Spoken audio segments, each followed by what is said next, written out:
welcome to this episode of the Tambellini Group's Top of Mind podcast.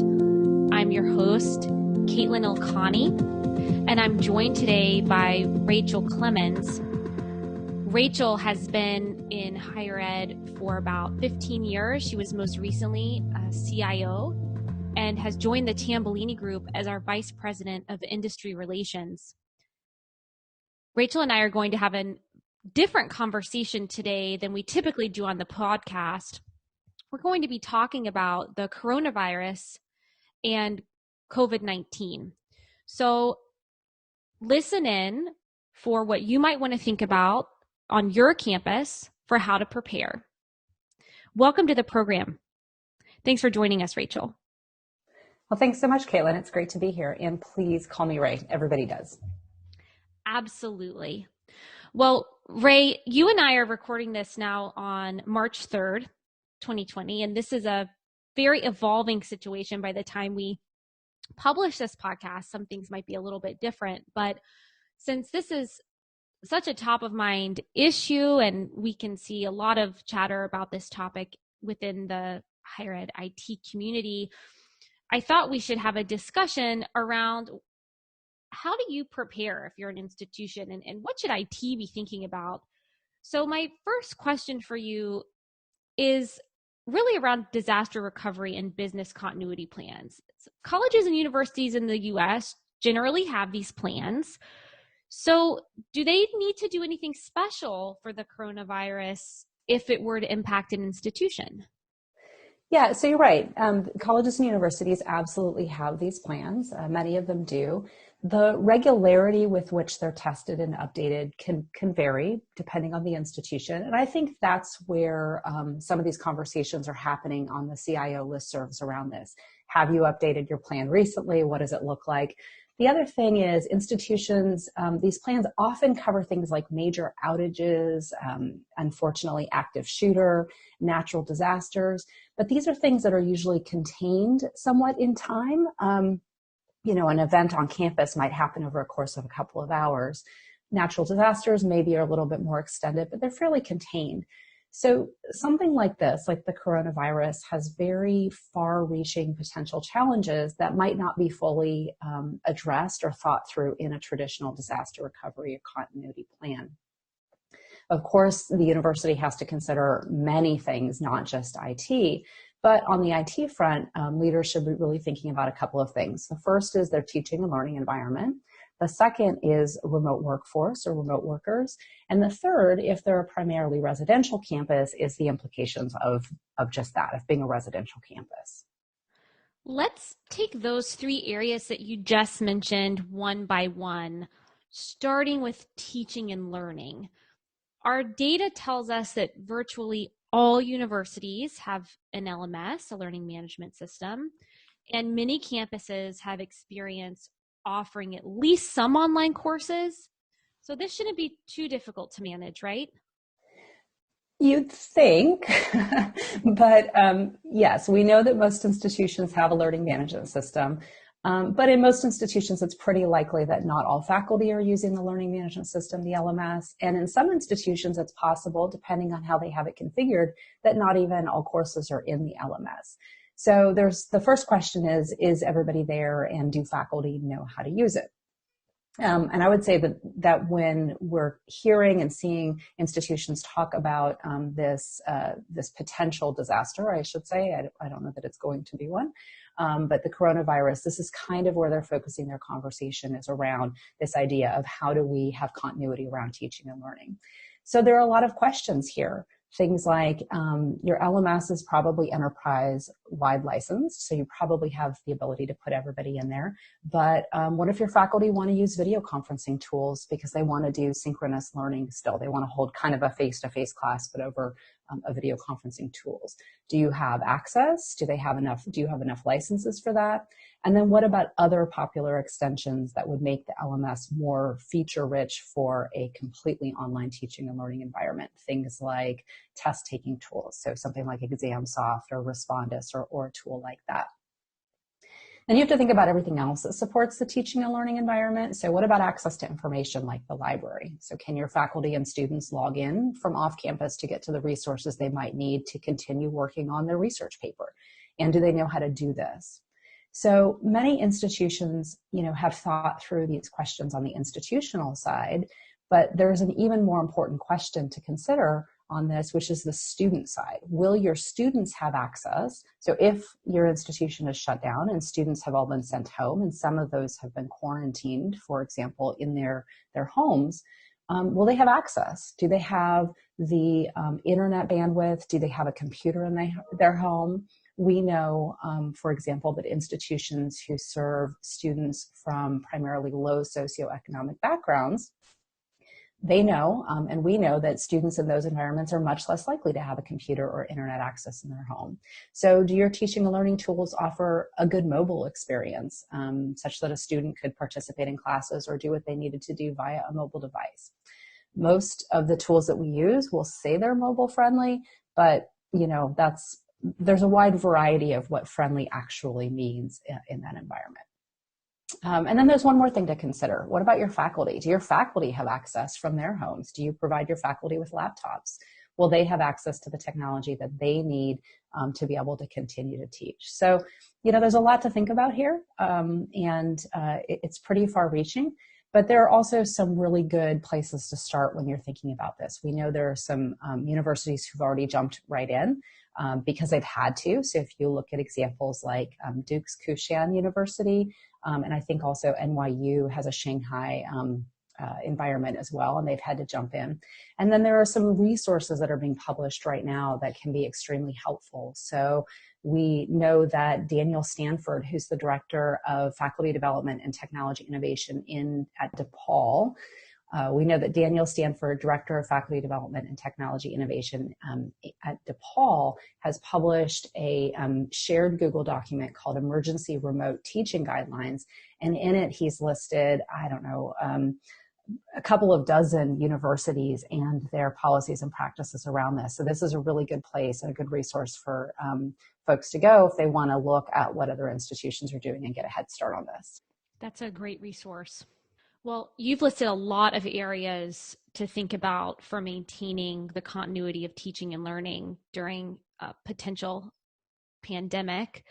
What about the administrative side of the house? What should IT leaders be considering to support remote work over an extended period? Yeah, so this is a really interesting question. We know that telecommuting has grown significantly in recent years. And in fact, you and I both telecommute. We work remotely. Yes. But only about 5% of US workers telecommute. And colleges and universities in particular have been a little slow to adopt these types of programs. So we tend to favor more face-to-face employees with maybe an occasional work from home option for some types of work, but it's certainly not consistent across all departments.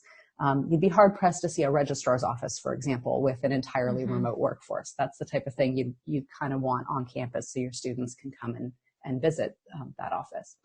So many universities' policies might need to be modified or at least temporarily put on hold to even allow this to be considered as an option. The other thing is, you need to think about is if you were to shut down your university, could your employees effectively work remotely? So you might offer a VPN service or remote access to various systems, but do your employees currently use them? Do they know how to use them? I was talking to another CIO yesterday, and he said, not only do you have VPN available, but what's your bandwidth coming in? You might have, sort of maximum concurrent usage right now of maybe 10 or 15 people. But what if you had to scale up that number to 150 or 200 or 300 people all coming into your VPN at the same time to be able to work remotely? Could you even handle that? Then you have to think about some of the questions I asked about for faculty. Things like, do your employees have laptops? If not, do they have a reliable computer and internet access at home, assuming that that's where they would be contained to? And then I think, when you start to think about the way in which employees work today in many of these departments, one of the risks is that it's hard to know how much manual work and shadow systems are involved in various processes. So typically speaking, if you have VPN, you're going to make sure that your employees can get access to the ERP, so they can do work. Right. But they may not have access to things like the check printer, because that's sitting in a secure environment on your campus somewhere. Or they may not have access to their desktop, which has the access database that they download information into and then secondarily process in that access database. So it can be a very complicated environment. Now, in these types of cases would be a really good time to think about some of those key processes. So looking at, for example, the person who runs payroll and really digging into what that payroll process looks like and making sure that, they're not downloading it into a spreadsheet, manipulating it, uploading it into a different system. And if they do, if that is a necessary part of the process, could they do that all remotely? Is that possible? And more importantly, is that secure? If they're doing that on a home computer, on a personal computer outside of the institution, are they downloading things locally, or is that still contained within your VPN environment? So there's a lot to consider here. What else? There's more to consider as well. So thinking about the input side, if we roll with that payroll theme, for example, most institutions, or I shouldn't say most, but at least some institutions won't pay you if you haven't submitted a time card. So if all of your employees have been sent home, and some of them may or may not have access to internet, a computer, or the systems they need to do their work, will they be able to submit a time card successfully and on time? Right. And what might you do about that? Might you pay them anyway? I know when I was in the state of California many years ago, there were some provisions for paying employees in certain disaster types of situations, regardless of that state, because they wanted to make sure that folks, weren't missing a paycheck, and they would kind of, catch up the accounting later. So, payroll is just one key process, and there are a lot of things that could break down if you just think about that one process. So if institutions haven't really done this already, it's probably going to be really important to identify some of those most mission critical processes. What are the things that absolutely have to occur? And really dive into them and kind of take them apart piece by piece and make sure that every single component of those could be done in a remote situation.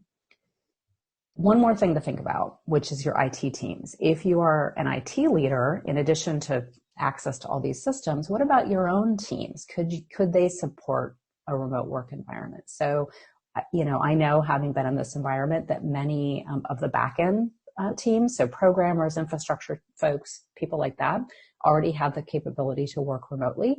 But many of the people who work on desktop support teams and possibly even service desk teams don't. Those are often more face-to-face positions. So what about those teams? Do they have laptops? Do they regularly use remote support tools? And could they access those from home? Do you have enough licenses for them to do that?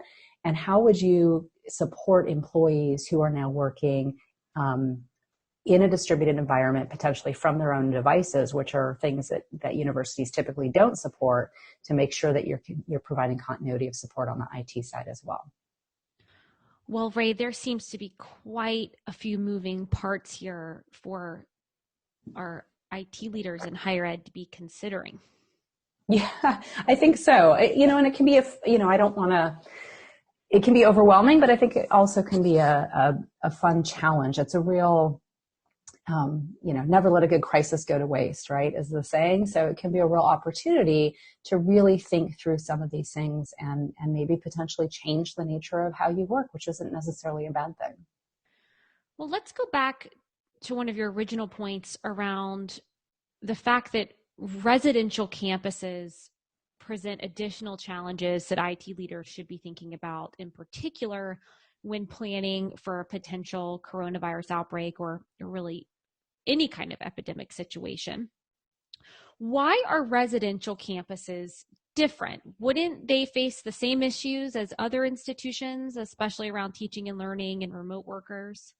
Well, sure. Yeah, they're going to face the same type of challenges. They're going to have to look at teaching and learning and how you conduct that remotely. They're going to have to look at the workforce. But they also have to face the possibility that those students might be sheltered in place, essentially. If you're looking at a quarantine situation, you might have a residence hall that becomes quarantined or something similar. And it's tempting to think about that as primarily a housing and dining problem, and it is for the most part, but there are some other implications for IT teams too. So let's just say you have a residence hall that has 100 students in it, and they're now sheltered in place. They're locked down for 2 weeks. Can your residential network handle, 100 bored 20-year-olds who are doing nothing but streaming Netflix and playing multiplayer games all day online? What if and that's sort of an extreme example, but what if they also simultaneously needed to attend class via a Zoom meeting, for example? Would your network be able to handle that? We also know that a lot of times residential networks are segmented from the general network. So can your students get access to the services online that they would normally be able to just walk over to, like the library? Another thing to think about, which I think is kind of interesting, is dining. So if students can't physically go to the dining hall, how do you think about getting their orders? Do you have electronic ordering? Do you have some kind of web page or mobile app that they can place those dining orders and make sure that any necessary dietary restrictions or food preferences or choices are sort of accounted for in that process? So, I think there are a few things to consider on the IT side, and there may be, additional opportunities if you think about sort of access and identity into the dorms, those card systems, for example. The other thing that I think is important to know is that when you have primarily residential campuses, those students and those faculty primarily operate in a face-to-face environment. That's sort of the point of a residential campus, that it's really a face-to-face and very deeply enriched environment. So that could present some added challenges as well for moving everything into more of an online teaching and learning class or online teaching and learning environment, because those students may never have taken an online course before and don't necessarily know how to operate in that environment either. That makes sense. When you think about the full spectrum, it's like a small city on campus. It is. I mean, that is the thing, is that I think we think about colleges and universities as educational institutions, but they really are, you typically have a police force, you have dining facilities, these are people's residences. So it really is much more like a small city than it is like a high school, for example. Well, and with everything we've discussed, it sounds like it could get overwhelming. And it's not clear yet that coronavirus will have a significant impact in the US broadly, though some epidemiologists are saying that that's inevitable. We don't know yet. How should IT leaders really be thinking about this, do you think, Ray? Well, I think every institution needs to think about their risk profile, right? So, what's the potential risk? What's your risk tolerance, or potentially sense of fear? What's happening around this particular situation in your particular environment? And some institutions, I think, are going to go all in on continuity planning because of it, because their profile is such that that makes sense. And other institutions might take a little bit more of a wait and see approach. And I guess we'll only know in the end who was right in that approach. But the problem in either of these, if you really take it as it's the coronavirus, we have to face the coronavirus and deal with that, is that you never really drive the sort of meaningful change, right? You're really focused on the particular situation and responding to that particular situation. And once that's gone, once that challenge is gone, or if it never fully materializes, everybody sort of goes back to business as usual. So I think, and I think I mentioned this earlier, that there's a real opportunity here. If we think about, remote work, for example, we have growing workforce issues in higher education, especially in IT. And this could be a real opportunity for us to think about what a truly modern workforce and modern work environment looks like, and use this not as the driver specifically, but as an example of the types of things that might want to encourage us to look at a different way of working and really engage our peers in this broader conversation. And I think that presents an opportunity for potentially really significant and meaningful change. Ray, we're getting to the end of our time together, and I'd like to hear your thoughts on takeaways for the IT leaders listening to the show today. Where do you think they should get started? Well, there was a lot. We covered a lot. And so I think, if I had to focus on three things, I would say they are these. The first I would say is consider what it means to be a truly modern and digital workforce, as I was just talking about. And you can start small. Start with just the basis of access. What sort of device are you providing your faculty and staff? So I'm surprised still when I'm on college campuses and most recently when I was the CIO of a university, with how many colleges and universities are still providing their employees with desktop computers. Or if a laptop is an option, it might be a buy-up option where the department has to kick in some funds, and we're charging the departments the difference. So I think really think about first eliminating barriers to mobility, and you can do that by starting with the device and looking at those policies.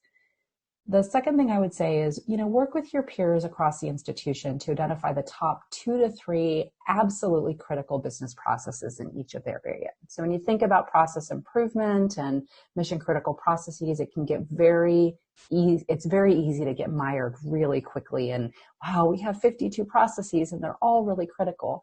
But really, what are those things that have to persist if all else fails? Payroll being a clear example of that. We have to pay people.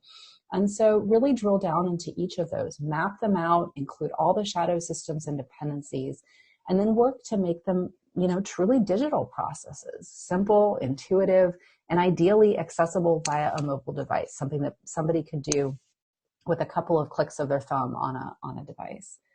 And third, I would say, work with your provost or the dean of the college and your academic leadership to talk about what meaningful faculty development looks like around technology.